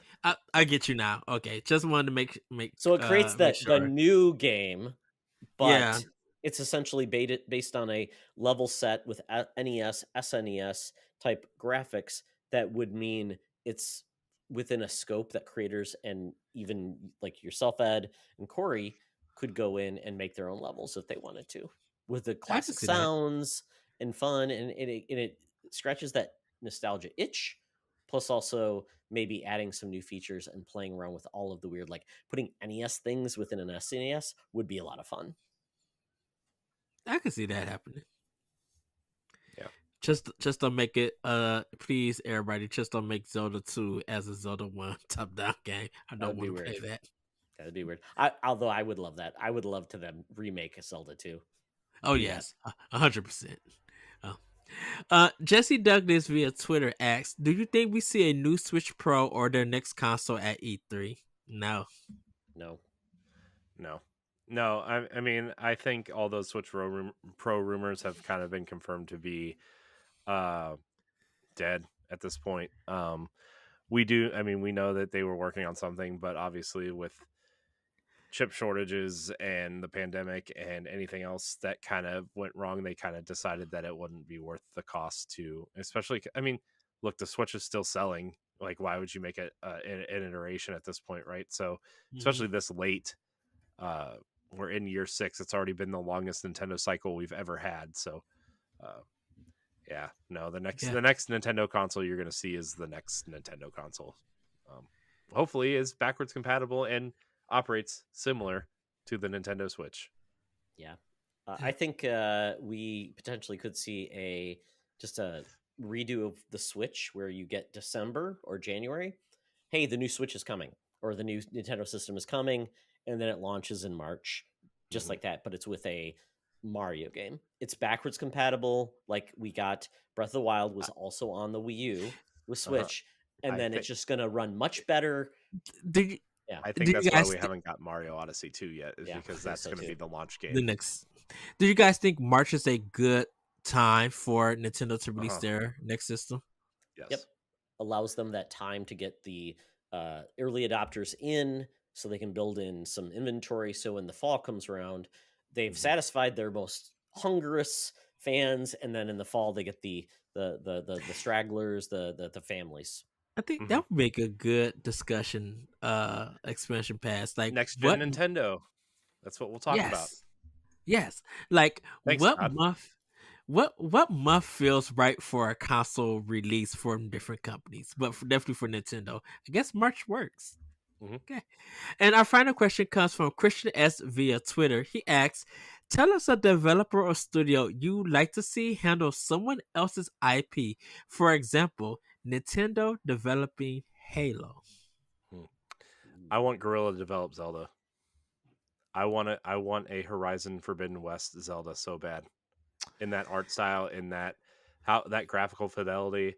I Mhm. know they're done that the Horizon kind of equivalent to a Zelda dungeon. They aren't great in terms of puzzles or whatever, but like I don't care. I want to if I mean, to be fair, the Divine Beasts weren't great dungeons either. So uh I would I've wanted a heavily realistic kind of or graphical powerhouse Zelda since that Wii U tech demo they showed off before the Wii U came out. Yes. Uh for those who are new or don't know, the Wii U tech demo for what would be the Wii U Zelda that never came to fruition had Link walking through this very beautiful, highly detailed castle fighting a giant Goma, and they had like a bunch of lighting effects going on that people who played the demo could play with, and it was just an incredible tech demo, and we never got that Zelda. But after playing Horizon Forbidden West on PS5, like that's the prettiest game I've ever seen in my entire life. It's the most detailed game I've ever seen in my entire life. And I would love a Zelda that's that And, big and that beautiful and that kind of maybe not realistic, but that mhm. high fidelity art style. And no knock to Sony because I love when their Sony artists do character art of Nintendo characters and just show it all. I think that's so cool and everything. I Yeah. I don't know if I want that yet because I would not play the game because I'll be like this is too gorgeous and I don't want to move. Trust me, I would pay $80. I'm sorry Nintendo. I would pay more for that. Uh, Yeah. I just I I man. I love Gorilla. I think they're Yeah. talented in all they do. In In all they my do. in my opinion, they are my favorite team Sony has doing Oh, stuff really? right now. Yeah. Okay. Um, Interesting. I think Horizon is my favorite IP that Sony has going right now. Oh, really? Uh-huh. Mm. Um, Tim Schafer's company doing a Paper Mario game. Oh gosh. Oh, that's a good And, one. and because Tim Schafer knows comedy outside Psychonauts and all of their other games that Tim Schafer has worked on, his company knows, and I don't know why I They can't think technically of it. They technically made a funny Costume little RPG Quest. called Costume Quest. Oh, Yes. Costume Quest was fantastic. Yes, Yeah. but I could see their writing style and their whatever design they want to do for a Paper Mario game. I think that's so fitting for them. And I would love to see Tim Schafer's sarcasm and his jokes done in the Nintendo style and everything. Yeah. That'd be awesome. Yeah, good It's a pick, good Ed. pick, Ed. Yeah. So I have two. So this is dumb, but I'll take it. I want the Resident Evil team to take over Eternal Darkness from Nintendo. Yes, That's a great pick, actually. yes, yes. Yeah, there's I mean- no dumb opinions here on Nintendo Pow Block. Ed is the host. I mean, so. I just don't understand why Nintendo doesn't let the IP go, Mhm. or sell it to Xbox. Sell it to Xbox. Holy hell! Just sell it to Xbox. They could put a team on that and make it. Hopefully, Put Ninja maybe. Theory on that. Oh God! Oh, that would be Oh, so good. no. Ninja Theory. What? What do you mean? Ninja Theory Between- doing Eternal between- Darkness? Ninja Theory? yeah. Oh, heck no. Hellblade was essentially a Eternal different Darkness, version yeah. of Eternal Darkness. What are you Nintendo talking will about? Nintendo will go give Kobe Tecmo Eternal Darkness before Oh, they you're give the it. worst. Oh God! Yeah, and they can make a Warriors game out of it. Great. I mean because they got I the just ghost, imagine the fatal frame. cutscenes would be so fantastically stilted and painful, and the dialogue would not make any sense because they would say, "Don't localize it, just translate it directly." There you Yeah. go. That makes sense. That would be one. It's kind of crazy. This is what I deal with on a weekly basis, Todd. I know. I love Ed's passion for the crazy. I love it. And then I would. This is the other one. I would get the team that made the South Park RPGs and have them finally make an amiibo turn-based RPG. Ooh, that'd be awesome. Where you just make these weird teams of your amiibo. It's like I'm teaming up the was it the Guardian from Zelda Breath of the Wild with with King Boo and King Dedede. That's your team, Yes. and you Oh my just gosh. beat random like Nintendo baddies, and it's turn based, and you swap them out when they die. This sounds And like Is this it sounds like like that Project. me game? That me No, game on 3DS with the role playing? Miitopia? No, there was a role playing game that you was able to buy like for $3, and it took your me and friends that you Oh, I know what you're talking Street about. Pass. They ported it to Switch, I think. I think it was Miitopia? Okay. Miitopia. I think it was Thought it was. Miitopia. My son loved that. Probably. And the Switch game he loved too. So, but I just felt like there's never been a Amiibo game, and right now Amiibo essentially are just like stranded. Nobody cares about I them. mean, They I eventually know. come out. They'll buy like 10 or 5 of them. Yeah. Look, excluding Animal Crossing Festival. Yes. I could see that happening. Yeah. But Dude, why those not? things It'd were be $1 for fun. It'd so be long. goofy. You would renew people's excitement about just building the biggest Amiibo army in the world. It would be very difficult because you have like 85 million Amiibo, but I still think that would be fun. And I love the Switch. I love the South Park RPG. I thought it was the best RPG I played in years because it wasn't a 85-hour RPG. You got to grind. It was 20 hours. Did not say it was welcome. Played a great story. The mechanics were fun, and I moved on. I love Stick of Truth so much. So great. Can we give Konami Fire Emblem so they can make a beat up arcade like the 90s? No, but you know what Todd's idea sounds like is Project Cross Zone on the 3DS. Oh God, yeah, that was a weird one, was it? Right, that was like was it Capcom? Was it Capcom, Konami, or whatever? And Bandai Namco too. Yeah, so weird. Yeah. Oh, I love that game. Project XO. Oh, I love that. What is the one that the Pokemon and the Warriors? It was the Kingdoms, Pokemon Kingdoms, right? Conquest. Yeah, Pokemon Conquest. Yeah. Yes, because it had. Oh man, I could Fire Emblem with Pokemon. Give intelligence system having Halo Wars would be quite interesting. In a sense. Mm-hmm. Actually, I guess keeping it within Nintendo. Doing it. Within Nintendo, I would actually like to see Monolith make a Fire Emblem proper RPG. But I've wanted that for a while. So, anyways, let Playground you make Unibracers, a special DLC pack for Forza. That's it. Nope. That's it. Get us out of here. Tyler's just like, did he just go back to the Super Nintendo days? Todd's like, no wonder I only come on this show in particular every like 3 years. If you said Playground games and Excite Truck, maybe. Oh, awesome. That'd be some good DLC for Forza Horizon. I bring up Universal so much. I know. Just to see. You're the worst. But everybody, that's gonna be it for Nintendo Pow Block. Todd, go ahead and let everybody know about Super Friends Unite and co-op mode and where they can find you and follow you guys. Wow, if I haven't made 1 million enemies right now because of the Nintendo fan base, I apologize. I love games. I love all things geek. But I'm part of Secret Friends Unite.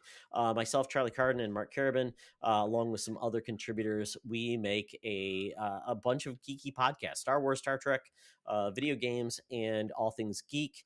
We're at Secret Friends Unite, at Secret Friends U on Twitter, secretfriendsunite.com for all our stuff, and we're on Patreon. Patreon.com/Secret Friends Unite for all things nerd. We just want to have a lot of fun and talk to cool people about the things they love. Yes. And Todd, where can they find you? Oh, myself at Teoxtra. I'm up to no good. That's all I can say. Todd, really, I do appreciate you. I love you, man. You know, of course, we appreciate you coming to Nintendo Pow Block and just being the cool dude you are. And just, you know, like you said, you love games, we love games. And with that, everybody, have a great week, have a great weekend, and we'll see you next time on Nintendo Pow Block. Bye, everybody. Woohoo! Bye. Bye. Nintendo Pow Block is a product of Boss Rush Media, LLC, and is recorded from our headquarters in Akron, Ohio. The show is hosted by me, Edward Varnell. My co-hosts are Corey Derrick and Courty Yikes. You can find Courty at I am Courty in HD on Twitter and Instagram, as well as hosting the Boss Rush Podcast and Tower Casuals, the Destiny Podcast. You can find Courty at Courty_Yikes on Twitter, TikTok, and Instagram. You can find me at That Richard Cole on Twitter and Instagram. Follow Nintendo Pow Block on all social media platforms at Pow Block Podcast. You can also follow Boss Rush Media and Boss Rush Network on all major social media platforms. Join the Boss Rush Network Discord and Facebook groups to interact with other friends and fans. Visit bossrush.net for more great content and patreon.com/bossrushmedia to learn how you can support this show. Thanks for listening, and we'll see you next time.